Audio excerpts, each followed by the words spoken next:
नमस्कार दोस्तों, स्वागत है आप सभी का यार केमिस्ट्री में।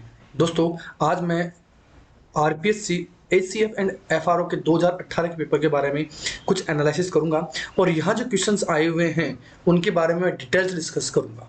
तो दोस्तों, चैनल पर नए हैं तो चैनल को सब्सक्राइब जरूर कर लीजिएगा ताकि आपको आरपीएससी में आने वाले पेपर्स का आइडिया लग सके कि RPSC first grade second grade में किस तरह के पेपर्स आपके पास आ रहे हैं। ठीक है दोस्तों, तो चलिए स्टार्ट करते हैं। सबसे पहला क्वेश्चन देखिए, जो पहला क्वेश्चन है वो है अपने पास हेबर प्रोसेस का। यहाँ नाम लिख रखा हाबर। दोस्तों, ये हेबर प्रोसेस ही है जिसमें आपने पढ़ा था कि जब नाइट्रोजन और हाइड्रोजन को आपस में रिएक्ट करवाया जाता है तो ये अमोनिया का फॉर्मेशन करता है। दोस्तों, किसका?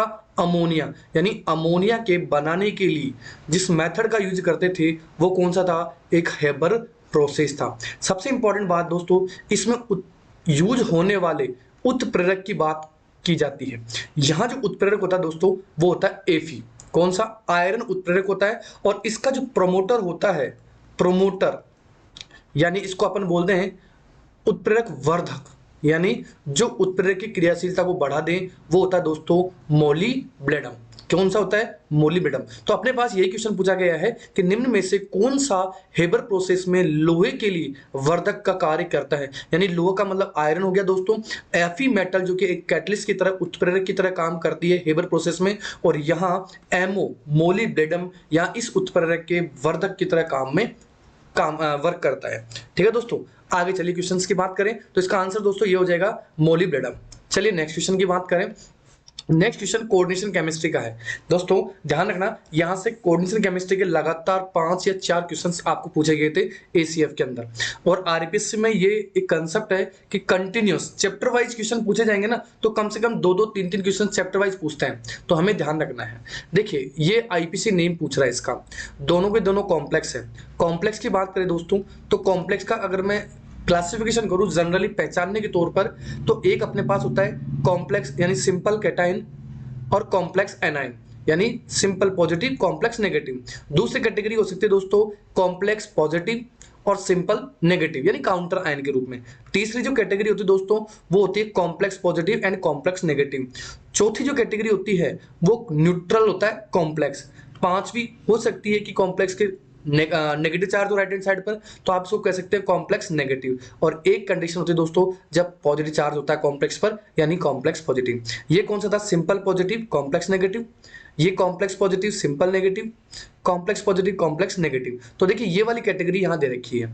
कौन सी? ये वाली कैटेगरी। तो इसमें इस प्लेटिनम की ऑक्सीजन स्टेट तो 0 आ रही है और यहाँ इस प्लेटिनम की ऑक्सीजन स्टेट कितनी आ रही है? +4। तो ये जो +4 है, जो दोनों कॉम्प्लेक्स है, उन दोनों कॉम्प्लेक्स में दोस्तों ये हाफ डिस्ट्रीब्यूट हो जाती है, यानी सेकंड हो गए, यानी tetra amine platinum second. Check कर लीजिए, टेट्रा अमाइन प्लेटिनम सेकंड इसमें भी है, टेट्रा अमाइन प्लेटिनम सेकंड इसमें भी है, टेट्रा अमाइन प्लेटिनम सेकंड इसमें भी है। चलो ये पहली स्टेप तो सब में दोनों में सही है।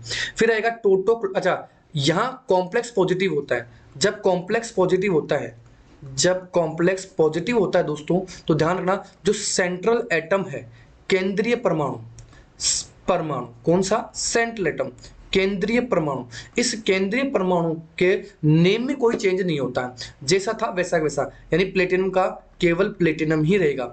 लेकिन अगर ये कॉम्प्लेक्स नेगेटिव होता, जैसे ये वाला है सेकंड वाला, अगर कॉम्प्लेक्स नेगेटिव है, कॉम्प्लेक्स नेगेटिव का मतलब ऋणायन, तो सेंट्रल यानी केंद्रीय परमाणु, केंद्रीय परमाणु के नाम में दोस्तों 8 लग जाता है। कौन क्या लगेगा? 8। जैसे ये हो जाएगा प्लेटिनेट। तो यहां पर ये जो प्लेटिनम है ये वाला, ये क्या रहेगा? प्लेटिनेट। 4 मोनोडेंटेड नेगेटिव लिगेंड है क्लोराइडो, टेट्रा क्लोराइडो प्लेटिनेट। तो आप चेक कर लीजिए टेट्रा क्लोराइडो प्लेटिनेट सेकंड कौन सा है? टेट्रा क्लोरो प्लेटिनेट प्लेटिनम लगा रखा है, ये तो गलत हो गया दोस्तों। टेट्रा क्लोरिडो प्लेटिनेट सेकंड, तो ये ऑप्शन अपना बिल्कुल करेक्ट हो जाएगा। टेट्रामाइन platinum second, tetra क्लोराइडो Palatinate second, तो सेकंड ऑप्शन यहां अपना करेक्ट हो जाएगा। देखिए दोस्तों, ये अपने पास जो कॉम्प्लेक्स मिलेंगे ना, आप भले ही बीएससी के लेवल पे तैयारी कर रहे हो या 11th-12th की बात करें, तो दोनों लेवल में इन्हीं कॉम्प्लेक्स को अपन क्लासिफाई करके आईपीसी नॉर्मल कैसे देते हैं, ध्यान रखना। चलिए आगे चलते हैं। नेक्स्ट क्वेश्चन वही जियोमेट्रिकल कोऑर्डिनेशन केमिस्ट्री का है, जियोमेट्रिकल आइसोमेरिज्म के आधार पर। देखिए इनमें से पूछ रहा है कि कौन सा संकुल ज्यामितीय समानता प्रदर्शित नहीं करता, ये देखना है। तो देखिए ऐसे कॉम्प्लेक्स जिनके अंदर सभी के सभी लिगेंड एक जैसे होते हैं, सभी के सभी लिगेंड एक जैसे होते हैं, वो कभी भी ज्योमेट्रिकल आइसोमेरिज्म शो नहीं करते हैं। क्या कह रहा हूं, सभी के सभी लिगेंड जो एक जैसे होते हैं वो ज्योमेट्रिकल आइसोमेरिज्म शो नहीं करते हैं। ऐसी कंडीशन होती है दोस्तों जब आपके पास में ये complex compound geometrical isomerism show नहीं करेंगे। लेकिन generally Ma2B2, Ma2BC, MaBC2, MaB2C और MaBCD ये जनरली ज्योमेट्रिकल जो कोऑर्डिनेशन नंबर 4 वाले हैं ज्योमेट्रिकल आइसोमेरिज्म शो करेंगे दोस्तों। क्लियर है। और ऐसे ही दोस्तों कोऑर्डिनेशन नंबर 6 की बात करें तो कोऑर्डिनेशन नंबर 6 में A4B2 या Ma4BC या Ma3B3 या Ma3B2C या Ma2B2C2 ये इस तरह के जो कॉम्प्लेक्स होते हैं दोस्तों वो जनरली कोऑर्डिनेशन केमिस्ट्री जो जनरली ज्यामितीय समानता दर्शाएंगे। तो ये कुछ कंडीशंस हैं जिसमें कोऑर्डिनेशन नंबर 4 के लिए यानी समन्वय संख्या 4 वाले कॉम्प्लेक्स के लिए, ठीक है, और समन्वय संख्या 6 वाले कॉम्प्लेक्स के लिए यूज की जाती है। तो दोस्तों यहां देखो ये सेकंड वाला ऑप्शन देखो, इसमें सारे के सारे लिगेंड एक जैसे हैं। क्या कह रहा हूं, सारे के सारे लिगेंड एक जैसे हैं तो ये ज्यामितीय समानता नहीं दर्शाता। लेकिन देखो ये वाली कंडीशन कोऑर्डिनेशन नंबर 6 है, यहाँ पर कोऑर्डिनेशन नंबर 6 है तो ये Ma4B2 वाली कंडीशन में आ जाएगा। यहाँ भी देखिए कोऑर्डिनेशन नंबर 6 है, Ma3B3 वाली कंडीशन में आ जाएगा। यहाँ बाइडेंटेड लिगेंड भी है और 2 मोनोडेंटेड लिगेंड है, यानी ये हो गया Ma2B2 और ये जो A2 है वो दोस्तों यहाँ बाइडेंटेड लिगेंड रहेगा यानी द्विदंतुक लिगेंड रहेगा। तो हमें ऑप्शन देखना था कौन सा शो नहीं करता, वो तो है सेकंड वाला। चलिए आगे चलते हैं विल्किंसन कैटलिस्ट की तरफ। विल्किंसन उत्प्रेरक काफी इंपॉर्टेंट है, कई बार क्वेश्चन में पूछा गया है। RuPPS3 होल थ्राइस Cl ये जो कॉम्प्लेक्स है दोस्तों रुथेनियम वाला, ठीक है, सॉरी रोडियम, सॉरी RH आता है दोस्तों, RH ये होता है अपने पास विल्किंसन कैटलिस्ट। क्या कह रहा हूं, ये कॉम्प्लेक्स कंपाउंड जो जिसमें जिसे अपन क्या बोलते हैं विल्किंसन कैटलिस्ट कहते हैं दोस्तों। इसमें जो मेटल होती है वो कौन सी होती है, RH होती है, रोडियम होती है। इसमें जानना दोस्तों triphenyl phosphine PPS3 whole thrice ये 3 लिगेंड तो ये होते हैं और एक लिगेंड मोनोडेंटेड होता है वो भी न्यूट्रल, सॉरी नेगेटिव, ये नेगेटिव होता है और ये होते हैं न्यूट्रल। देखिए दोस्तों इसमें क्वेश्चन पूछा जाता है एक तो मेटल का, तो मेटल कौन सी होती है यानी धातु कौन सी होती है केंद्रीय परमाणु के अंदर, RH की। दूसरा इसमें संकरण पूछा जाता है DsP2। तीसरा इसके अंदर जो मैग्नेटिक मोमेंट होता है वो 0 होता है। अनपेयर्ड इलेक्ट्रॉन यानी अयुग्मित इलेक्ट्रॉनों की संख्या पूछी जाती है तो होती है 0। इसके अलावा कलर रंगहीन होता है क्योंकि यहाँ मैग्नेटिक मोमेंट 0 होता है दोस्तों। तो ये चीज जानना। और सबसे इंपॉर्टेंट DsP2 सेव हाइब्रिडेशन है तो सेव हो जाएगी दोस्तों स्क्वायर प्लेनर। कौन सी, स्क्वायर प्लेनर यानी समतल चतुर्भुज, इस तरह से। तो ये अपना सेकंड ऑप्शन हो जाएगा। इसकी मैं पूरी डिटेल बता चुका हूं दोस्तों, ये वाली ये ध्यान रखना, काफी इंपॉर्टेंट क्वेश्चन है। चलिए अब आता है डाई ऑक्सीजन का यानी O2 मॉलिक्यूल का। देखो कितना अच्छा क्वेश्चन है। अपन ने MOT जब पढ़ाई थी मैंने तो MOT में इसका क्वेश्चन डिस्कस किया था दोस्तों।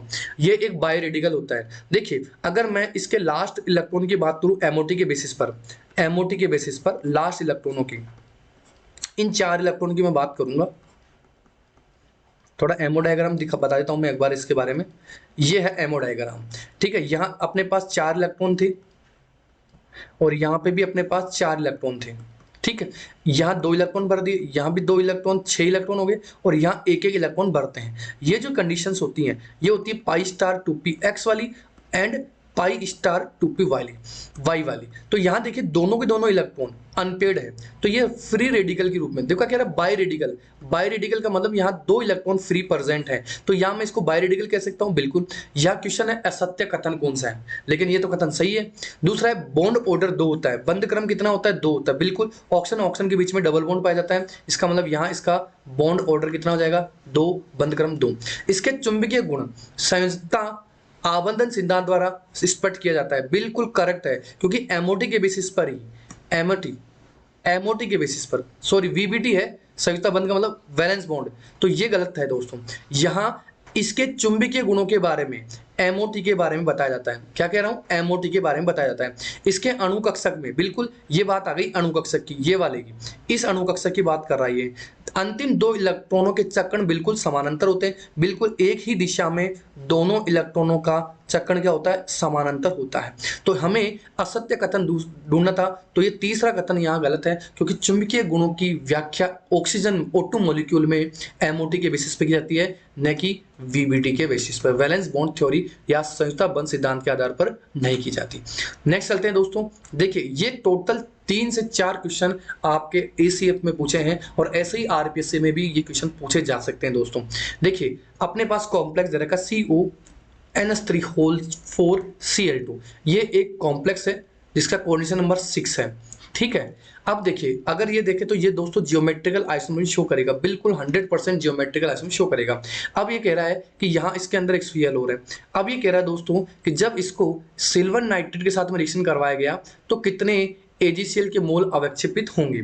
तो सबसे पहले दोस्तों इस कॉम्प्लेक्स को मैंने आयनाइज किया। जब आयनाइज किया दोस्तों तो ये कॉम्प्लेक्स पॉजिटिव और Cl माइनस नेगेटिव बनता है। और यहाँ जब सिल्वर नाइट्रेट से ट्रीट होता है दोस्तों, जब ये सिल्वर नाइट्रेट से ट्रीट होता है तो यहाँ ये जो Ag प्लस है वो इस Cl मान से जुड़ता है और 1 मोल AgCl बना लेता है, क्योंकि इसका जो काउंटर आयन है, ये जो Cl माइनस है दोस्तों, ये जो Cl काउंटर आयन है, ये काउंटर आयन दोस्तों केवल 1 है। तो ये Cl आयन जब ये Cl जब आयनाइज्ड होगा, आयनाइजेशन होगा, तो ये Cl माइनस के रूप में बाहर निकलेगा और ये Cl माइनस इस Ag प्लस से जुड़ करके 1 मोल AgCl का फॉर्मेशन करेगा। तो सेकंड ऑप्शन यहाँ करेक्ट हो जाएगा। तो दोस्तों आगे नेक्स्ट क्वेश्चन जो बहुत ही इंपॉर्टेंट रहेगा अपने लिए, ये क्वेश्चन संकरण पे बेस्ड है। और दोस्तों मैंने संकरण का एक गजब का वीडियो 2 क्लास ले रखी है, अगर आपने नहीं देखा तो जरूर देखिएगा, वहां से आपको हर टाइप का संकरण मैंने कवर करवा रखा है। इससे बाहर कोई भी क्वेश्चन आपको नहीं मिलेगा संकरण का, तो 100% गारंटी है। देखिए यहाँ आपको समसंरचनात्मक देखने हैं, तो यहाँ सबसे पहले संकरण निकाल लीजिए। संकरण निकालने का तरीका सब कुछ मैंने बिल्कुल गजब के तरीके से बता रखा है। यहाँ दोस्तों ये sp3d संकरण है और इसमें भी sp3d संकरण है।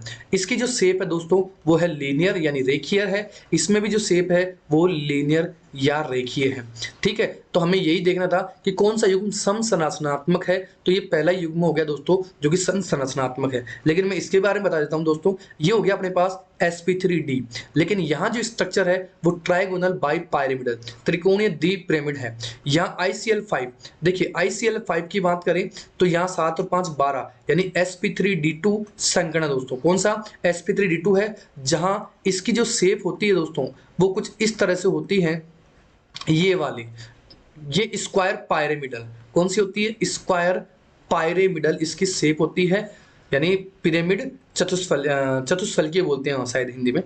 तो ये वाला भी गलत ऑप्शन है क्योंकि दोनों की शेप अलग अलग आ गई। या अमोनिया sp3 संकरण, sp3 में इसकी कैसे होती है, पिरामिडल हो जाती है, पिरामिडीय। BF3 sp2 संकरण और ट्राइगोनल प्लेनर शेप, क्या होती है, ट्राइगोनल प्लेनर शेप।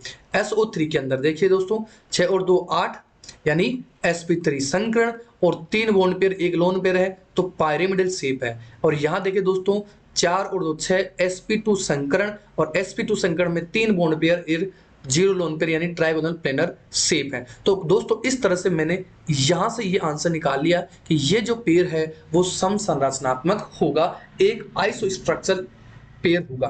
तो दोस्तों ये जो मैंने तरीका लगाया है, ये मैंने पूरा का पूरा तरीका आपको संकरण वाली वीडियो के अंदर बता रखा है। आप प्लेलिस्ट में जाइए दोस्तों, प्लेलिस्ट के अंदर आपको संकरण के नाम से 2 वीडियो लेक्चर मिलेंगे। आप जब भी जैसे मेरे चैनल को खोलोगे तो स्टार्टिंग में संकरण का ही मैंने क्लास का ले रखा है दोस्तों, तो वहां से जाकर के दोनों के दोनों आप जरूर देखना। और मैं इसको इसके डिस्क्रिप्शन बॉक्स में इसका लिंक दे दूंगा, और आपको आइकन जो बटन है राइट साइड में इधर की तरफ कोने पे मिलेगा आपको, इधर देखिए, ये इधर वाले इधर तरफ आता है कॉर्नर पर 3 डॉटेड, उसमें आपको ये मिल जाएगा दोस्तों। आई होप आपको ये क्लास अच्छी लगी होगी दोस्तों। हम आरपीएससी की day by day classes discuss कर रहे हैं, जिसमें अपन ने कंप्लीट ऑर्गेनिक कर ली है 11th-12th की, इनऑर्गेनिक अपनी चल रही है, और फिर अब मैं फिजिकल केमिस्ट्री स्टार्ट करूंगा। कुछ पोर्शन बच रहा है केवल ब्लॉक का, वो मैं डिस्कस करके फटाफट फिजिकल केमिस्ट्री चालू करूंगा। ठीक है दोस्तों, चलिए, थैंक यू, जय हिंद, जय भारत।